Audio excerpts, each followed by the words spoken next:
ደፋር ስትዋጋ ሂጃብ ለብሰሽ አትዋጊም ብለሃታል? ስትዋጋ ጦርነት ስትደግስ አይ ሂጃብ አለሽ ቤት ቁጭ በይ ብለሃታል? ከነ ሂጃቧ ዋጋ አስከፍላት ከነ ሂጃቧ አዋግታት ከነ ሂጃቧ አስሙታት ስታበቃ ልክ ሰላም የመጣ ሲመስል ሂጃብን አጀንዳ አድርገህ ጦርነት ለመቀስቀስ ከትምህርት ቤት ታባራታለህ። ማን ስለሆንክ? ስትዋጋ ከነ ሂጃቧ ትዋጋ፣ ስትማር ግን ሂጃቧን ትግለጥ። ቀልደኞች። እያንዳንዱ የሚጠነሱት ጉዳይ፣ እያንዳንዱ የሚያመጡት ሐሳብ፣ እያንዳንዱ የሚያሳልጡት መንገድ ለትግራይ ህዝብ ረፍት የሚነሳ ምን አይነት ጋንግሪን ናችሁ እናንተ? ምን አይነት ጉዶች ናችሁ? ከምንድን የበቀሉት እነዚህ?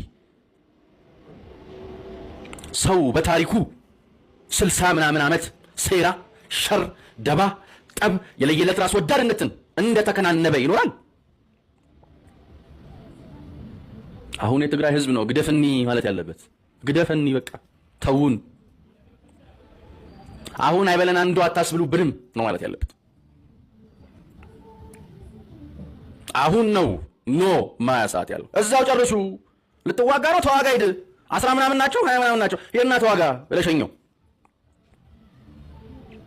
አንተን አዋግቶ ሲያበቃ ስካይላይት የመጣው እሱ ነው አይደል? አንተን አስሙቶ ሲያበቃ ሸራተን መጥቶ የጠኛው እሱ ነው አይደል? ለምን ትሞትለታለህ ታዲያ? እነኚህ ሰዎች በፌደራል መንግስቱና በእነኛ አካላቶች መካከል ያለው ልዩነት ተአምራዊ ልዩነት ነው። አንዱ ቃል በተግባር ከ20 ምናምን ዓመት በፊት የተናገራትን ቃል ጠብቆ ጅማ ላይ ያላትን ሸሚዙ እንዲህ ተዛንፋ ደረሱ ላይ የምታየው ጠባሳ እየታየች ለህዝቡ የገባውን ቃል ፈጥሞ ሄዶ እንዲህ ጎዳናው ላይ ይምነሸንሻል። አንደኛውስ የገባውን ቃል ሳያከብር ቃሉን በልቶ 4 ኪሎ እንደገባ ኪሱ ሲያሳድር ኖሮ ከ4 ኪሎ እስከ ደደቢት ክብ ጭፈራ ሲጨፍር እንዲቹ እድሜውን የጨረሰ ከደደቢት እስከ ደደቢት ከሱል ገሰሰ ጓዳ እስከ ፕላኔት ሆቴል በረንዳ ያሰመሩት ታሪክ ውስጥ አንድም የትግራይ ህዝብ ጠቀሜታ አይታየኝም። እኔ እንደዚህ ህዝብ ወኔ፣ እንደዚህ ህዝብ በዓላማ መጽናት፣ እንደዚህ ህዝብ ጽናት፣ እንደዚህ ህዝብ አንድነት እንዲህ አልነበረም ኖር የሚገባው። እንደው ከዚህ የበለጠ ተአምር አለ? ከነኚህ የበለጠ ተአምራዊ በስህተቱ የማይማር ፍጥረት ከየት ሊመጣ ይችላል? ይህ ህዝብ ሰላም ያስፈልገዋል። ረዘኑለት።